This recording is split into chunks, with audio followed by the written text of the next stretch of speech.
Hello, everyone, and welcome in. Happy Monday to you. My name is Bryce Koon, and you're watching The Crowded Booth. As tonight we talk about the ACC. Now, look, we are getting close, or I should say, to the start of college football. ACC kickoff in Charlotte this week. We'll have some coverage in terms of what happens up there in Charlotte. But some of the biggest news is potentially Memphis trying to look for a way out of the American. Could the ACC be a fit?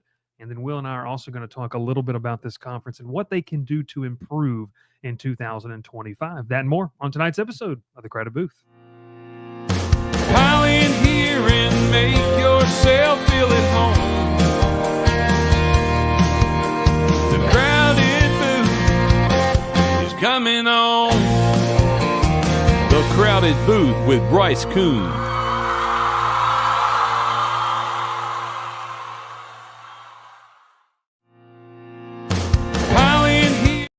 See, sometimes I forget to turn it off there, Will, but it's okay.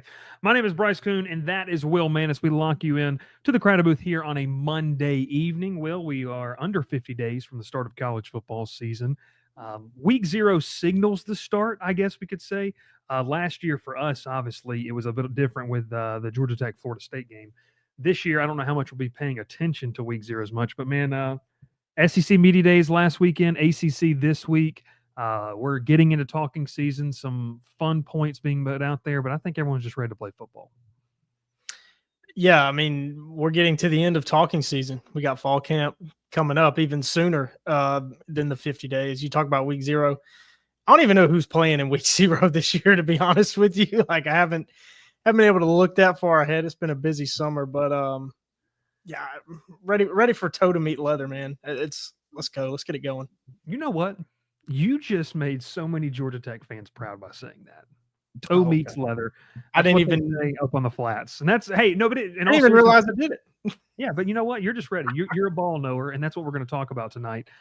There as well. Maxwell says, "Oh, we got XP on the live chat now over on YouTube. You do apparently now, which is really really interesting."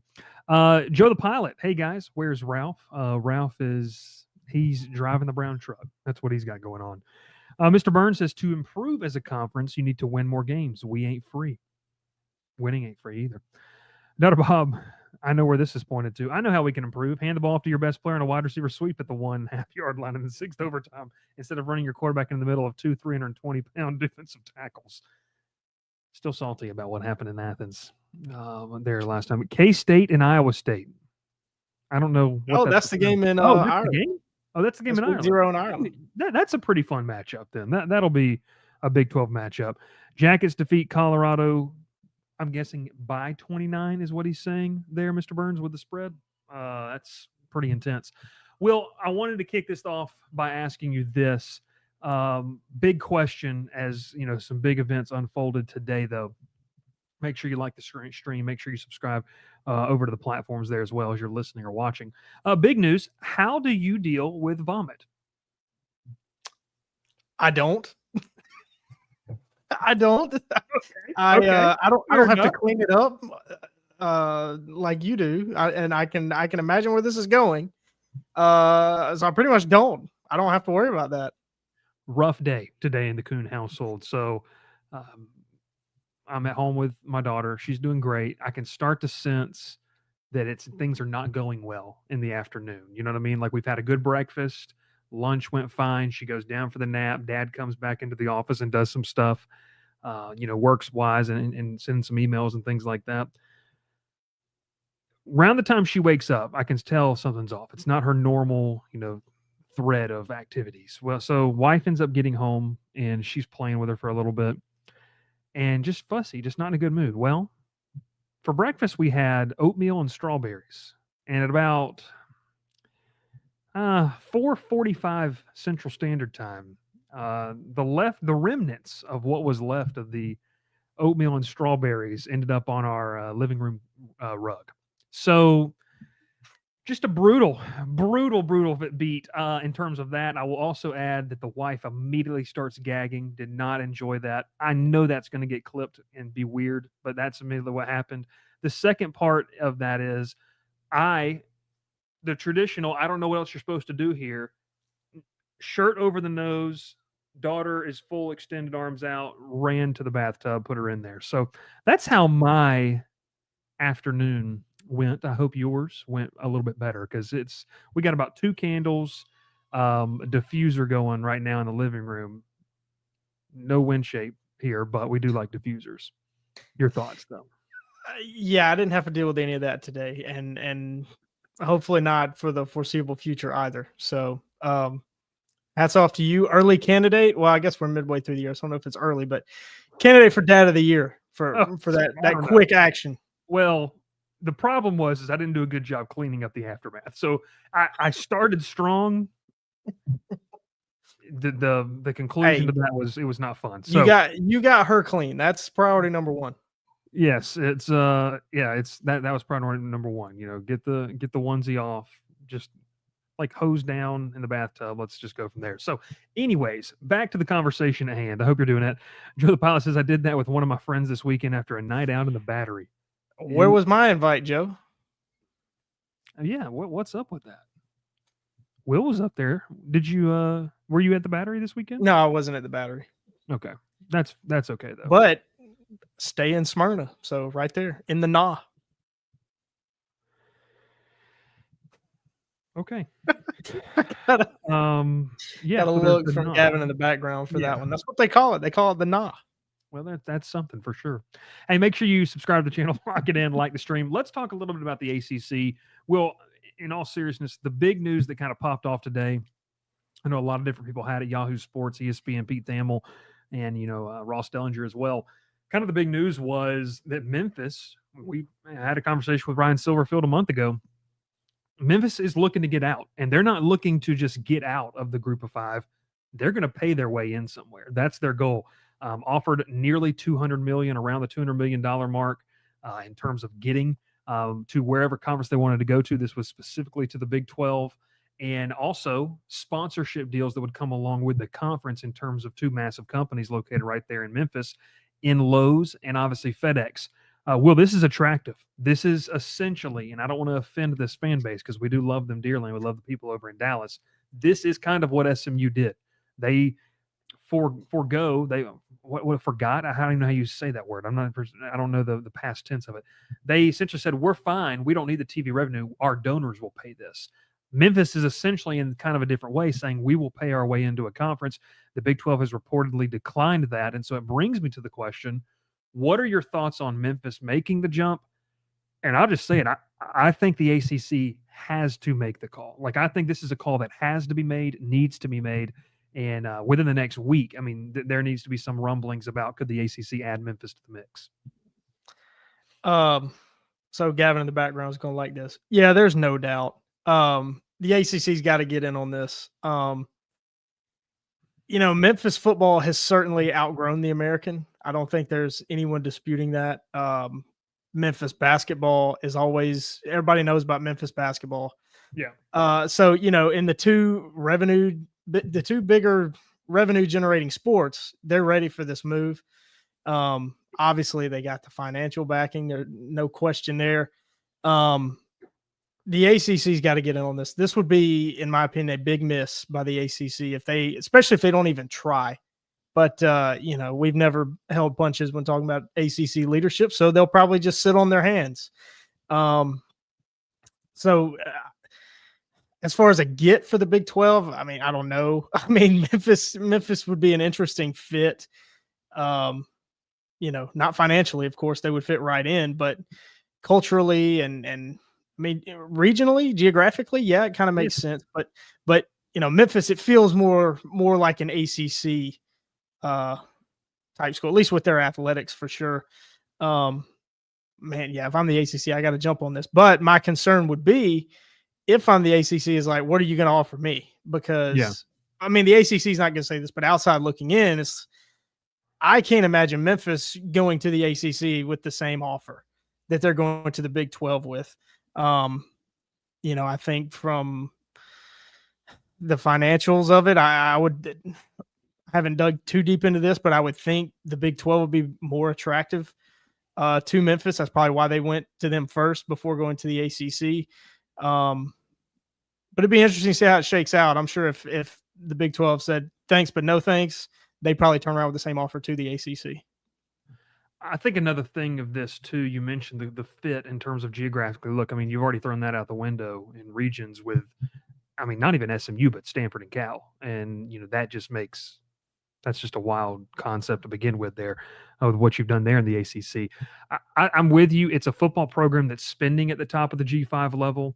They recruit like they're at the top of the G5 level. And I'll just be real with you. I was talking with someone a couple days ago that's inside that building and in and around that building. And they said, we think of ourselves, we operate like a P4 program. And I think that's some of the biggest concepts of what you take away is when a team is looking to make that jump, what do you have to do differently in terms of elevating the way your process? What does that have to look at? What does that look like in terms of elevating your process across the college football landscape? And I think when you look at what Memphis does, hey, they're in recruitments. They have a decent footprint. I know someone put in the comments here, a couple minutes ago, inside the state of Georgia, they went and got Antoine Hill out of Houston County to be their quarterback. We imagine he will be their starting quarterback potentially here in 2025. They just landed a defensive lineman out of, I believe, the Atlanta area a couple of days ago. So I think in terms of what they bring in on the field product, this falls closer to what you did with SMU last year rather than a Stanford and a Cal. Now, I'll knock Stanford. I'm not going to knock Cal because you and I've talked about it. It's kind of a put up, shut up year, and I know you have your feelings about Cal in terms of what the move they made this offseason. They're mixed feelings. They're mixed feelings. Very, very strongly mixed feelings, if that can be said.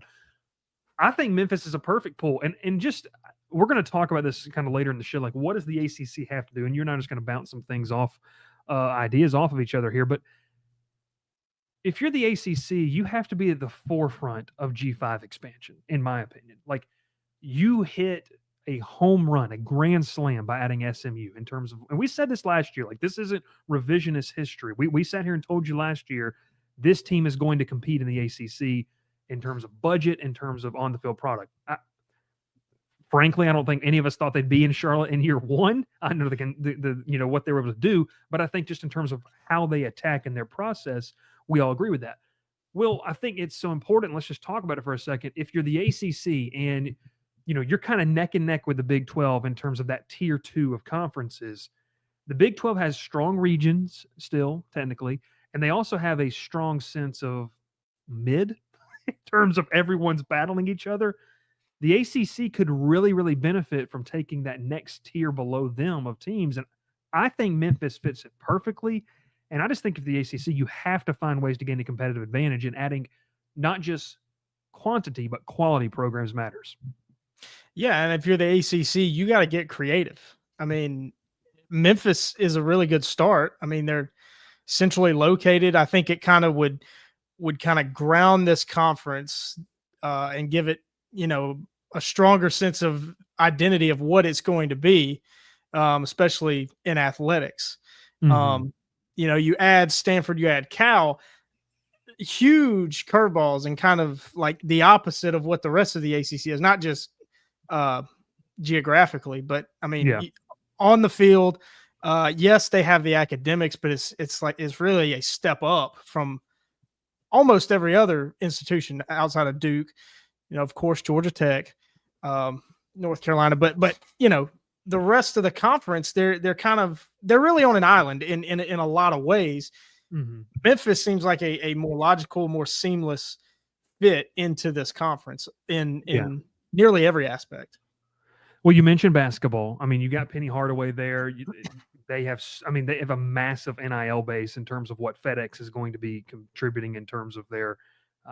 And by the way, I want to understand this. You can revenue share. People are going to continue to use collectives or NIL on top of that. So you get your 20.5, and then you're going to be able to utilize money on top of that. I just think for the ACC is, and I'm very intrigued. I'll be frank with you, man. I wish we were in Charlotte so we could ask the question in terms of expansion. What's your aggressiveness? And to ask Jim Phillips that, because I have been disappointed in terms of the way that Jim Phillips has navigated this new college athletics landscape. I feel like it's been very, I guess the best way to say it, I feel like it's been very reactionary rather than kind of proactive, like being on the forefront of it. And it's a good question here. JR says, how is Memphis in regards to academics? I'll be honest with you. I genuinely do not know. Like, I don't know where they rank academically, but I'll say not great. Okay, it's not now. Relative to what? Relative to the North Carolinas, the Georgia Techs, the Wake Forest. Like, is it like what is it relative to? I guess I don't know. I'm being for real. I don't know. Lower, probably lower Lower. than Clemson, lower than Florida State, which Florida State is better than a lot of people think academically.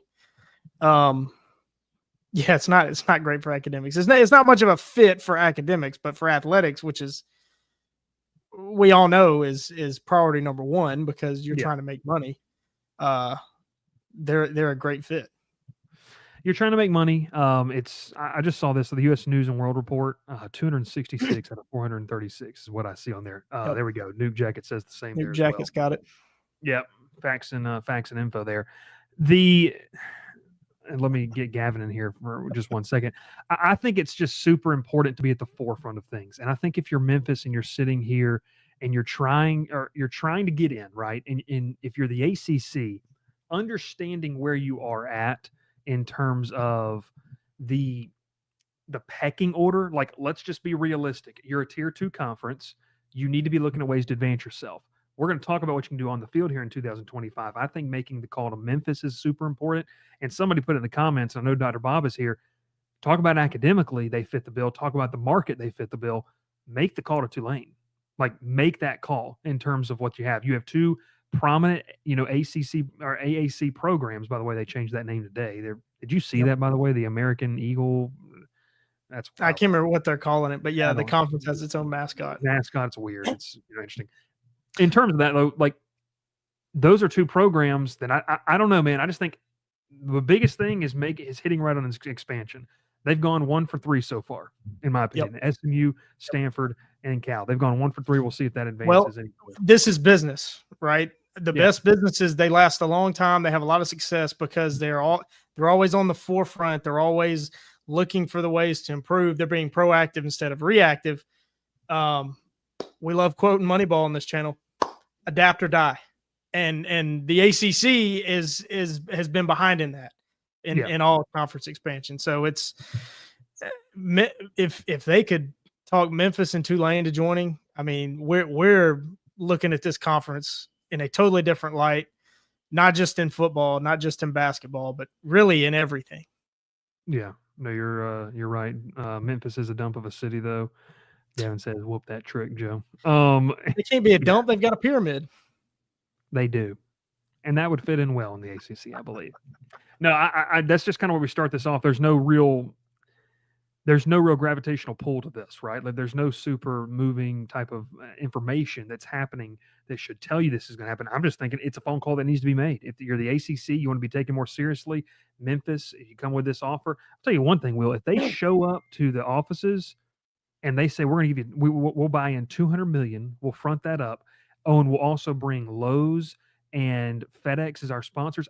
I don't even know why. Like, why would you even say no to that? Like, if you're the ACC, what is the potential downfalls to that if you were able to do that? I don't see any on the surface level, at least.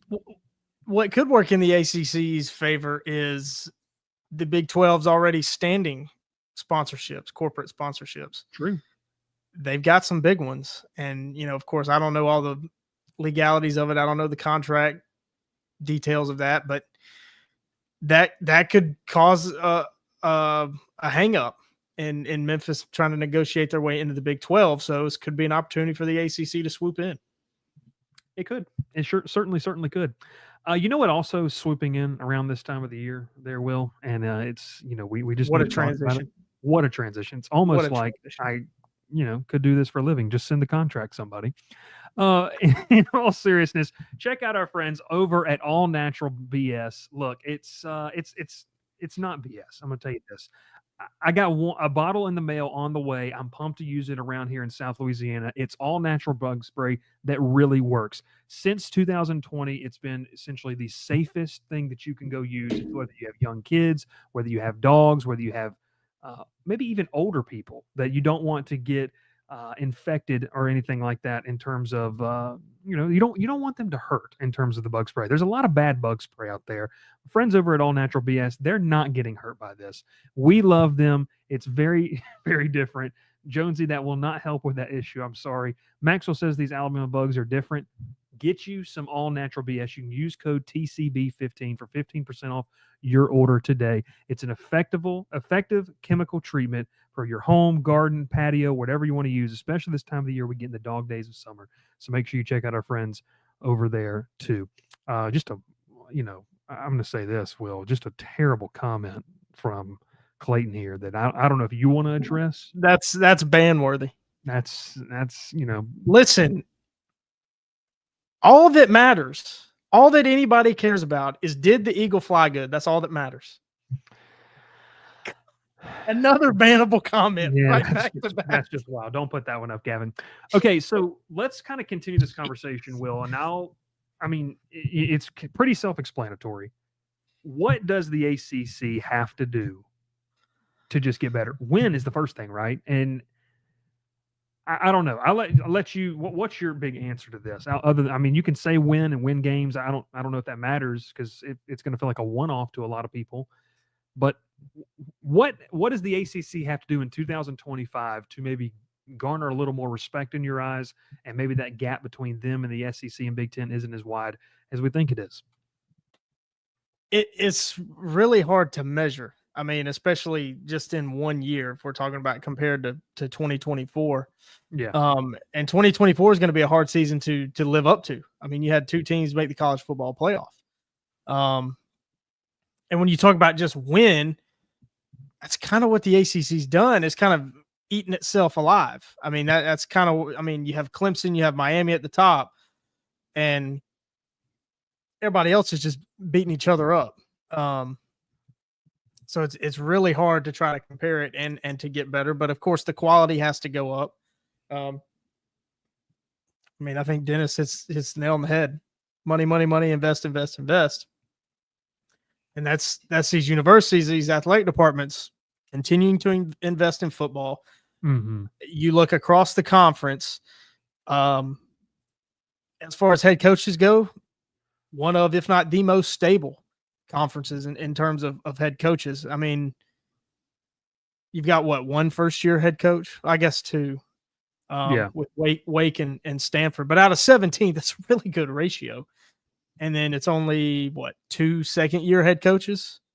Everybody else, or where do you throw Brent Key? 2 years or 3 years? I mean, it kind of depends. This is year 3, yeah. So real stable, which is going to help with improvements, quality. Just got to improve the quality of the play on the field. I think so. Saying win, I think is that's kind of too hard to measure. Yeah. Chris offers this comment: need a dominant team that is discussed all year. No Clemsoning in week 1. Florida State needs a change in leadership. They need to show up reliably. Georgia Tech will volunteer to represent the conference in the playoffs this year. I knew that would get in there somewhere. I think, and I've mentioned this multiple times talking about Georgia Tech, Will, is that this conference, when you look at it compared to the Big 12, right? And we kind of said this. Power Tech, fact checking me. Is UNC Coach stable? First-year head coach. Still to be seen. Well, are we talking about the actual person, or are we talking about the position? Because the UNC is by itself. It's by itself. We can't compare UNC to everything else. That's true. That's true. We need Wake to win every non-con game and lose every conference game. Here's something that's important. This is what I want to point out. Dennis says this: the bottom is so bad compared to the other Power 4 leagues. I think that the top of this conference has championship potential, like national title potential. I think, we'll talk about it here in a second. Clemson is the team to dethrone coming into this season in terms of what we're talking about on paper. You have a couple of teams that maybe could surprise some folks. The middle of this conference is robust, to put it the best way. It is a lot of just teams that cannot seem, like you mentioned, they're beating up on each other. Nobody can separate themselves from that 5-7 to 7-5 window. Like, it's just a bunch of mid-level teams that are beating up on each other. The bottom part of this conference is some of the worst football in the Power 4 that you're going to see.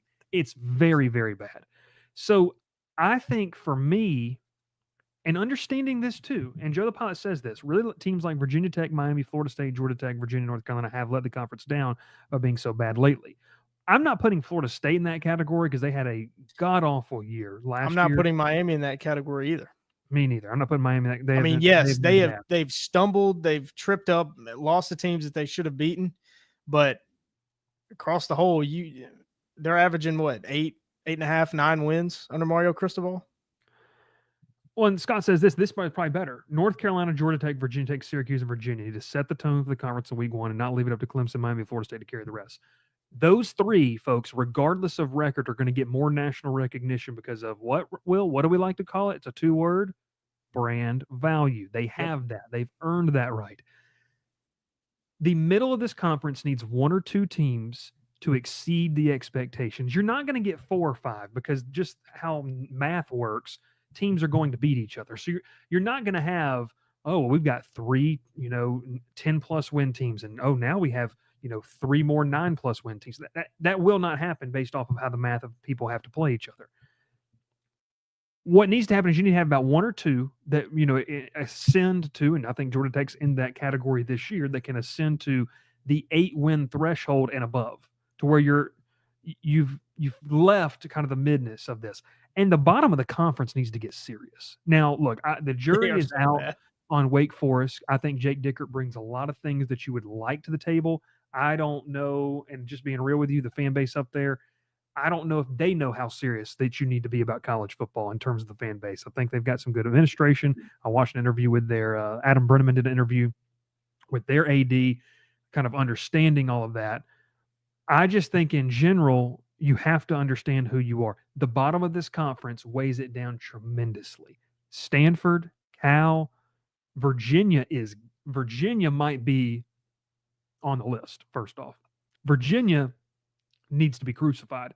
They've descended so far, and I just don't even know if they care anymore. And that's a program that 10 years ago, and I know that sounds like a long time, but when you and I were growing up, that was a program you're like, hey, that team, they're kind of sneaky. They're not lighting the world on fire. That's a sneaky program. Virginia Tech's in the same boat. There was a lot of years where that Virginia Tech game determined that was a BCS spot, a de facto BCS play-in game. I think my biggest thing, though, and you mentioned it, is you have to be able to distance yourself, and you've got to be serious about it. And I just think there's so much unseriousness in college football in the ACC. I don't think that people really, whether they grasp it or they don't grasp it's one thing. If you don't grasp what's happening now in college football, well, then you're just so far left behind that it doesn't matter. You need a change in leadership, a change in direction. If you grasp it and you don't buy into the new ideology, that's my problem, because you're fooling your donors, your ticket holders, your season ticket holders, your fan base, and your players and your athletes, regardless of sport, that you're actually going after, and you're not, and you're lying to your fan base about it. And I think there's some of those programs in this conference that act all big and bad, but don't really do anything about it. And there's a program that used to do that we talk about a lot on this show up until recently. So I think that investment's the right word. Dr. Bob says right here, Wake needs better investment. Duke is a comparable school, has far, far superior facilities. Wallace Wade versus the Legacy Stadium is night and day different. I can only talk about it because I've only seen it on EA 26 and got ran through.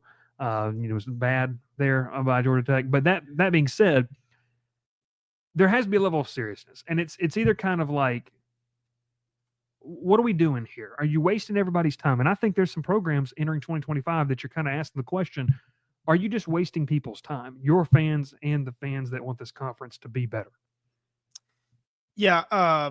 So I was in the Discord much today, but it was a discussion comparing the Big 12 and the ACC, and we texted about it. Just quick exercise that I did. I looked up, the betting odds for winning the conference. And I took the favorites. It was Arizona State and Kansas State are tied as betting favorites to win the Big 12 against Clemson. I think I would take Clemson to beat either of those teams by 2 touchdowns. And then look who had the longest odds, Arizona and Wake. And I would take Arizona to beat Wake by 2 touchdowns. So just to compare, say the Big 12 is deeper, and I think that's why they're looked at in a better light than the ACC because the bottom of this conference is so bad and just it's like they don't care. It's like they just don't care. Your Wake, Stanford, Pitt, a lot of times feels like they don't care. Cal looks like that this year they've decided they don't want to score any points. So, it's I don't know. You already talked about Virginia Tech. Let's see, Joe the Pilot had a comment about Virginia Tech. Seems like they try, but they just continue to fail. And it's really tough. It's really tough when you share the same geographic region as the SEC and the Big Ten. I mean, they're getting squished out by the SEC and the Big Ten and getting really overlooked, and it's hard to compete on the field with those two conferences. I think something that's interesting as well, and people say, well, the bottom of the conference, like, have you seen those scores? They get blown out. Looking at, let's just be real. Watching Virginia and Wake Forest play right now, and this is not personal at all. There's people, Will, who would rather watch Mississippi State and Kentucky play than rather watch that. And those are two, in terms of standings, comparable teams in their respective conferences. Well, I think this is going to be rare for me. I'm going to talk about SEC bias. ESPN will hype up Mississippi State and Kentucky, even though the quality in at least the last couple of years, probably just as poor as a Wake Virginia game, but it's on ESPN. ESPN is advertising it. That they're playing, whereas Wake and Virginia can kick off at the same time, and it's on the CW, which we've learned that hardly anybody has on their TV anymore, or on the ACC network. It's harder to get to, and again, I think that comes back to investment. Yeah, is kind of the big theme here. But with UVA Wake, I can watch Dawson's Creek afterwards. What a comment. That's great. Tulane versus Memphis is a far better game than UVA Wake Forest. It is. The quality of play at the bottom of the ACC is G5 level. That's what it is. In terms of what this conference has to do better, winning is easy to say. Win the big games. I'm sitting here telling you, though, like, and a team we haven't even mentioned right now that's just kind of like sneakily sitting there at like between 7 and 9 wins every year is Louisville, and what job that Jeff Brom has done. We've talked about that, right? Like, I think Jeff Brom's the best coach in the country that nobody talks about. The problem with that is, and I know we harp on this so much, and maybe I'll even concede what you said too. Like, part of it is, who do you have your media rights deal with, and what's the big money maker? Okay, the SEC or ESPN is not going to pump up. And Gavin, get this for me real quick. Who was who were number 4 and 5 in the SEC last year, and who were number 4 and 5 in the ACC this year? Gavin's going to get that here in a second. My point being is, I guarantee if you look at that and you look at the logo and you look at the name, that team is being promoted as a better team over who's 4 and 5 in terms of the ACC. And maybe Georgia Tech was maybe they were 5th in the conference. I don't know. But I can tell you who is 4th or 5th in the SEC, and I'm pretty sure it was A&M, LSU. What do we know about that? Year in, year out, they're getting the benefit of the doubt. I think it was Alabama, Ole Miss. Oh, it might have been. Yeah, dang. I forgot the SEC. South Carolina at 6. Let's say Alabama and LSU. Gavin says Alabama, two of the biggest brands nationally in the SEC were 4 and 5 last year in the conference. Syracuse and Louisville were in the ACC. Now, part of this is being, and I'm going to say this, I will stand on this over and over again. The quality of everything is different in the SEC. I get that. But when you have a 8 and 4 LSU team being promoted over a 9 and 3 Syracuse or a 9 and 3, whatever Louisville was in the season last year, that's part of the issue. I don't know how you fix that, because it would be easy for us to do a 5-minute show and say, well, yeah, you just need to get a better media rights deal. That's not happening anytime soon, right? Like that's not happening anytime soon. So go get Memphis and Tulane, and ESPN might talk. They might talk. So what Will, this is a hard question. I don't even know if I know the answer off the top of my head. How do you, and maybe there's not a real true clear-cut answer, how do you fix the brand value issue that the ACC has?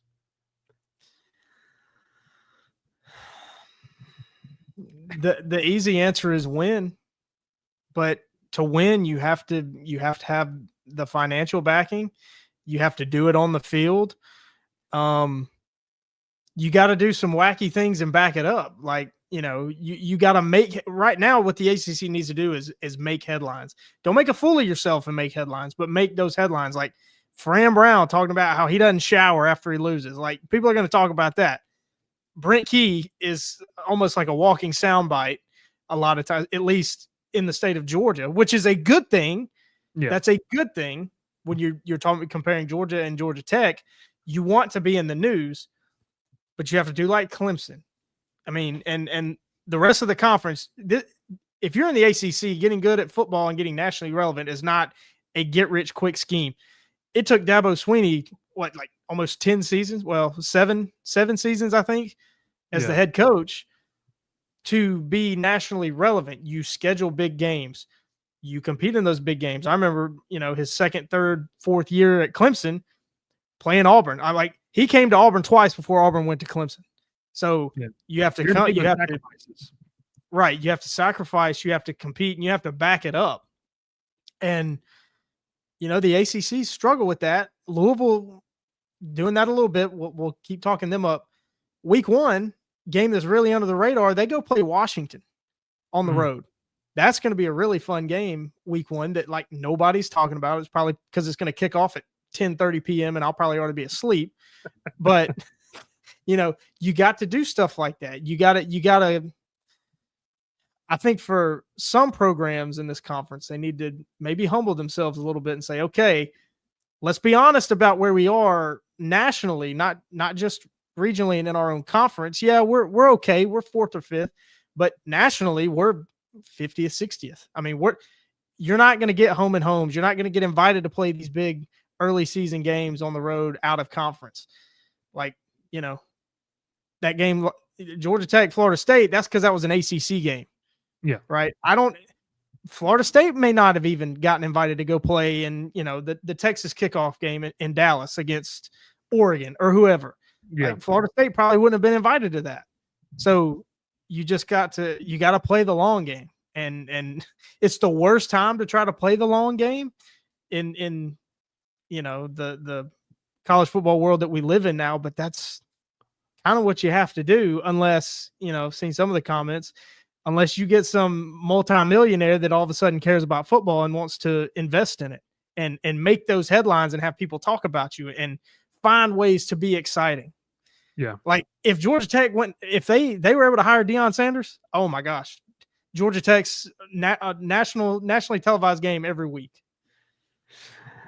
Gavin and I just put our hands in our head, but you're right. It does not matter. And you want to know what backs up your point? Look how many nationally televised games Colorado's had the past 2 years. It doesn't. What people need to understand for the ACC to be relevant at the national level and have some type of consistent brand evolution, you have to put together, and whether it's unfair or not, you have to put together some back-to-back years, some consistent years of doing things at a high level. Well, I was taking a look at week 1 here. This is what I do like, because you start to kind of look at some of the prime time, and I use prime time loosely here, but we always talk about what are your windows. You have your noon window, your kind of mid-afternoon window, and your night window, right? The ACC is really, in my opinion, they're featured in those, right? But let's be real. Kind of why are they? Well, this is one that's kind of obviously you're close to. You take a look in Mercedes-Benz, the two-parter of the Chick-fil-A kickoff weekend, Syracuse at Tennessee. I know you could probably speak to it more, and I'll give you a chance to after I go through these games. Tennessee is the main draw here, right? Now, Fran Brown is dynamite for this conference and what he does in terms of branding and marketing, like you mentioned. This is a main Tennessee draw. I guarantee you, when they got together and said, who can we pick, and they looked at some of the games, honestly, I know if it wasn't, and I just tell you this, if it wasn't already scheduled as a home and home, it was probably going to be LSU Clemson in Atlanta, which would have done some serious, really good numbers too. But to your point, Tennessee's going to be a big draw. I don't know how people from Syracuse are going to come to that game. That's your 12 o'clock window, right? Florida State is on ABC at 2:30. LSU Clemson on ABC at 6:30. You also have, in terms of some non-conference games, you have Cal and Oregon State. That's kind of it in terms of your Power 4 contests. You even go the Friday night before, Georgia Tech and What Colorado. What channel is Cal Oregon State on? Does it tell you? It's on ESPN, 9:30. Okay, yeah, 10:30 Eastern. Yeah, even the night before, Oh, Georgia Tech, Colorado. So that's a Cal home game. That's a Cal home game. You're right. Because it probably would have been on CBS Sports if it was at Oregon State. It is at Oregon State. It's in Corvallis. And it's on ESPN. Interesting. Yeah, there you go. Okay. The Georgia Tech Colorado matchup. I'm just going to be real with you. Why is that in a primetime slot? Because primetime is featured in the game. Like, that's why. It's not because Georgia Tech market or commands a ton of attention. It's because they're going to sell this. And I'm going to tell you, because we're almost there, Will. You know as well as I do when I say this, there is a lot of the commercials start rolling out, right? Labor Day weekend, all that kind of stuff. I guarantee you, you're going to see a little Haynes King. You're going to see a little Brent Key. You're going to see a lot of this marketed towards prime time. What does Colorado look like after his boys are gone in terms of Shiloh and Shador, and then obviously Travis? What does it look like now? Regardless if it's well warranted in terms of on-the-field production or not, that is what this sport is based off of. And unfortunately, it is. It's not based off of the on-the-field results. Every single year, and let me get through these last two games, and I'll say this. You got Virginia Tech and South Carolina inside Mercedes-Benz. South Carolina, Lenore Sellers, Shane Beamer. That's the big draw there. I mean, Kyron Jones doesn't average 4 yards a carry, so he can't be featured. Notre Dame, Miami, that one stands alone, but Notre Dame's not really even a part of your conference. And then you have TCU, North Carolina, but that's really kind of Bill Belichick. So what has this told us? You have to have otherworldly, marketable people featured in these games. North Carolina got that Monday night spot because it's Bill Belichick's first ever college game coaching. That's why. I mean, they don't have who is their quarterback? Do we even know? Seriously, is it Gio Lopez? Is it Max Johnson? I mean, what are they going to do? I don't know. Does that excite anybody?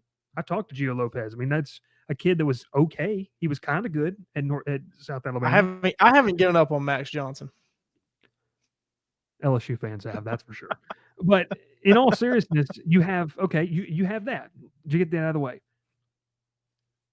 The quicker you realize, and this is not a death sentence or a death note for the conference, the quicker you realize that nobody cares that you this one time back in the day or maybe one time did this. It's over and over again winning those games. It's North Carolina embarrassing TCU on national television. It's Georgia Tech beating Colorado in their own building by double-digit points and then being able to sustain success. It is sustained success that will garner you respect. It's not a one-off beating somebody on a cool story. And look, there's a lot of teams in this conference that have done that, and people want to point to bowl records. I think that is the dumbest thing in the world. I think it's something that it's a loser mentality in terms of clinging on to something, thinking that it matters. Bowl games mean even less than they did 5 years ago with what we see now in college football. So it's not an accurate representation of the strength of the conference. And I would say that if the SEC went undefeated every single year in bowl games. I just think, Will, people have to realize that this conference can improve. It is just going to take sustained growth. And you're going to have to change a lot of people's minds over time. This isn't a one-hit wonder. It's because people are always going to view the ACC, regardless of how you think about it, as, well, that's cute. That's cute what they're doing over there. They got Clemson. Yeah, we respect them. The SEC's little brother. It's the little brother mentality. And that, to me, it's going to take time. And I think that's the biggest thing is if you have success in the field, over time, it could change. 2025 is not just going to be, just this 1 year deal and you're able to do stuff or you're able to command more national attention. I think, obviously Clemson is kind of your North Star, right? If you're an ACC program trying to figure out how to improve and how to be nationally relevant.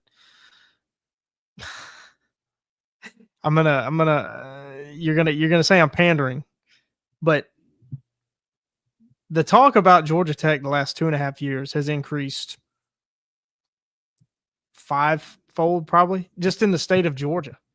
I mean, it went from nobody talked about them to you see David Pollack, his podcast, he's talking about Georgia Tech a lot. National football guys are talking about Georgia Tech. Now, I mean, that wasn't the case 4 years ago, 5 years ago. So, like, they've done a great job. I mean, knowing our audience, I had a feeling Some would not. Some would maybe take what I was saying earlier a little personal. I was not talking about Georgia Tech, and I was not, trying to do anything by saying, well, look, if they would have hired Deion Sanders, I'm just saying that's what the difference would be. Was Georgia Tech would be on ESPN every Saturday night. They'd have Friday night games on ESPN. Probably if the ACC would let ESPN show them during the week, that would be the difference. That would have been from day one 2 years ago instead of the last 2.5 years. Brent Key building this thing up to where it is now. I think it's important to know what you just said in terms of there's teams that are building, right? And that takes time in this conference because you don't have the infrastructure, you don't have the money that other programs outside and other conferences do. It's important to talk about those cellar dwellers because I genuinely think it's like a rock you tie. I mean, it's like an anchor. I mean, man, I'm telling you, the conference's idea on paper of expanding out west looks great if you'd have gotten quality teams. Seriously. Like, I don't know. That's why the Big Ten did it, Will. That's why they did it. I don't know that it does. You don't think so? I just think for the Big Ten, it makes sense because the Big Ten's in a different stratosphere. Oh, God. Than the ACC. But, oh, Lord, yes. But, I mean, I get it. You can't just sit on your hands. But, if you want to, I'll make a list just to maybe try to put a bow on this. We've been talking about for a while. How can the ACC improve? I think number one is better leadership. Yeah. I mean, I think that's number one, but that's probably the hardest thing to change right now, today, July 21st, probably the hardest thing to change. Number two is better marketing. There's certain, like you said, there's definitely some programs that are building. There's programs that get it already. I mean, when you're building, you just want people to talk about you. Yeah. I mean, you do whatever you can to be talked about. There was a lot of grief about those rings that Georgia Tech made for the season last year. But what did that do? It got people talking. Yeah. That's what you do when you're building up. So I think it's those two things, probably in that order: better leadership, better marketing. It's not every program. Hand in hand. Yeah. And I think we're really just talking about the bottom four teams in this conference. There's really those four have to start caring. That's what happened in the SEC. You can look at SEC basketball, which was nothing, and the SEC commissioner Mike Slive, before he passed away, met with all the SEC coaches and athletic directors and said, "This is ridiculous. I mean, it's a joke how bad we are." And again, leadership got these athletic departments to care about basketball, and now the SEC is nearly on par, or do I say better than the ACC? Some years they've been better than the ACC. It's better currently. It's a better product currently. Yeah. It's not, I think there's a level of the bias. It's not, you can't walk around with the woe is me, everybody hates me mentality that a lot of anti-SEC fans walk around with. I mean, it's absolutely ridiculous in my opinion.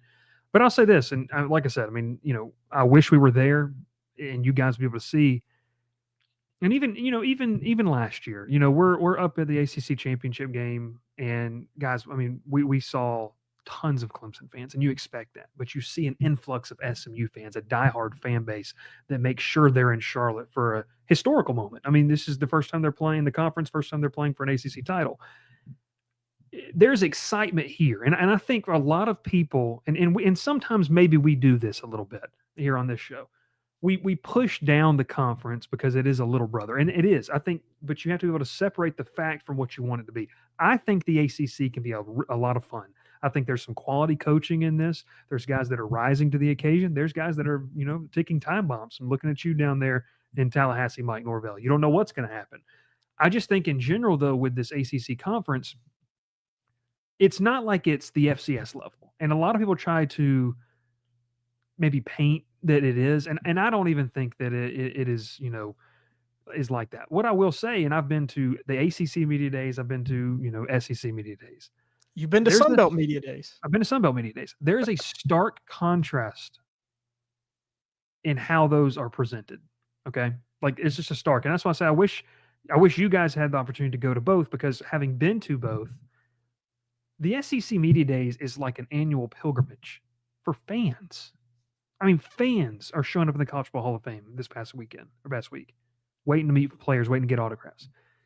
The ACC is like the third thing happening in town, and I don't like that because I think that there's fun football there. I mean, shoot, we know this, and I don't think we've really talked about this. We're out in Dallas, and our guy Nash over there at SMU is like, "Hey, we appreciate you, as an ACC podcast." How many strictly ACC podcasts are there? There's not. It's just from a standpoint of covering the conference, it's not a lot of that. So, I mean, I think it's it really needs to pick up as a whole because this is a fun conference. I'd hate to see it die. I think there's, you go back to the old days when it was two divisions. There was Coastal Chaos where every year it was like a 7-5 team. I can't remember the year, and Tech fans are going to crucify me.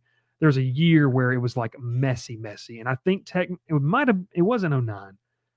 Tech might have been in the running late to go to Charlotte or to the conference title game, but it was like against a juggernaut, and then obviously you just had like this middling Coastal team that just made it in. So I think in terms of this conference, what it needs, I think, to your point, it needs better marketing. And where does that start? It starts, obviously, they've got the ACC network. They've got to embrace what's happening now. And, it's interesting to me. I think this is a fun conference, and I hate that it is the way it is. Clayton says that just me or Charlotte bad place for the headquarters until the state of North Carolina wins a national championship in football. Well, Clayton, I mean, where are you going to put it in Atlanta and claim Georgia's national championship? I mean, I don't know what the... Bring it to Florida. Orlando? He says bring it to Florida. Yeah. Joe I know that's or what, go ahead. What were you saying? It's kind of what I want to talk about. It's like, where are we playing the game if it's not Charlotte? You're right. Dr. Bob says 2012. We got in at 6-6, 5-3 in the conference because Miami was on probation and VT collapsed late. Nashville. Probably too deep into SEC country. That's probably the problem with that. And you don't have a team close to there. Jacksonville would be fun. It would not. I don't know if you've ever been to that stadium. It would not be fun. If you think that, what is it called again? Bank of America Stadium. If you think that's a dump, you've never. That's a nice stadium. It's nice. And guys, what did we see in Charlotte? We were there. Great. The great place around the area in terms of, being able to kind of hang out. I know where you play it. Okay. The Cotton Bowl. Oh. See, now you're just play the ACC title in the Cotton Bowl. Yeah, now you're just pandering to the SMU fans. No, I'm joking about our experience at the Cotton Bowl, which was... What do you think people are going to do when we just title a video and the thumbnail says the Cotton Bowl is a dump? And that's all we say, and we just ramble for 10 minutes about how god-awful it was when we were over there. We'd have to go for a game to say that. Ralph got real nervous. Lots of popo around. Ralph got really nervous. I don't know why. It was interesting. Amon Carter Stadium in Fort Worth, TCU Stadium. How about we played it at Myrtle Beach at Coastal Carolina Stadium? That'd be interesting. No, look, this conference is a lot of fun. We kind of ended here. It's got some good football. It's got exciting football.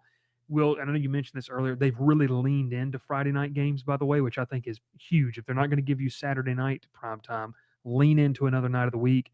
Lean into those Friday night games. The ACC is going to be one of the leading conferences playing at that time slot. I like that a lot. I personally vote for Turner Field. Oh. Well, so never mind. Should I throw gasoline on that fire? I'm just glad they don't play each other this year. Should I throw gasoline on that fire? We got 5 minutes left, and you want the two best teams in the conference to play there, but Georgia Tech's too scared to go 5 minutes down the road and play a regular season game. Explain that. Well, I need an explanation. No, in all seriousness, I think that it's a good conference. They just need a facelift. They need to redo the makeup, and I'm intrigued to see what Jim Phillips says this week. It'll be a lot of fun. As ACC Media Days start tomorrow, I believe Georgia Tech goes on Wednesday.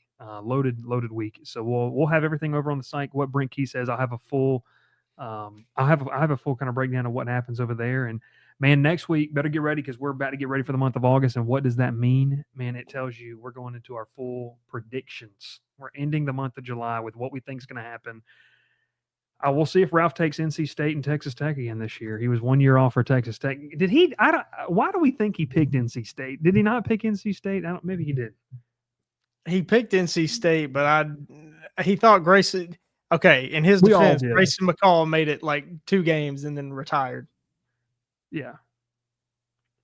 So, and I mean, I took UCF and also said KJ Jefferson would be in New York. So going to be at the Heisman ceremony with that is Gus wild take. Cold takes exposed. NCAA Dynasty, just brutal. 9 turnover game for me the other night. It was just god awful. Well, did you see that? No. 9 turnovers against Georgia for me, and I lost the game. It is what it is. Georgia Tech is 2 to 2:30 on Wednesday, so we'll probably have a show Wednesday afternoon or evening, talking about what the Jackets are being set out there. But hey, I will tell you this too, man. We are trying to nail down a very, very pivotal interview that I think would be crazy. It would do numbers. It would do some numbers, and so we hope we can get that to you here in the next couple of weeks before the season starts. But reminder to you, when we get in season, it's every single Monday and Wednesday night, 7:30 Central, 8:30 Eastern, talking college football, the week that was and the week that is coming up. And we'll have some. We're bringing back the call-in show too, Will, which is going to be fun. I'm excited to bring in. We've talked about it some already. You can hang out with me on Saturdays. Oh God, I don't have anything better to do. We can watch games. We're also going to be checking in on some games this year. Gavin and I were trying to talk about a schedule of games, maybe make our way back out to Dallas, maybe Atlanta, maybe somewhere else. I don't know. We'll figure out where we're going to go. And obviously, going to clean old fashioned. Hey, you'll have the opportunity to see me. I'll be there. Let's go. Yeah, we're not going to Galveston. That's for sure. We appreciate everyone tuning in. Thanks to our sponsors over there at BS Bug Spray. They do a great job. They're sending me some stuff there too. The Crowded Booth host Graham Knowles, I'd tune in. I don't know about that. Not sure. Not that one. Hey, we've already had him on the show. We appreciate you tuning in. Thanks so much for watching. He is Will Mannis, Gavin Hart in the background. My name is Bryce Koon. We'll catch you next time here on the Crowded Booth. Pile in here and make yourself feel at home. The Crowded Booth is coming on. The Crowded Booth with Bryce Koon.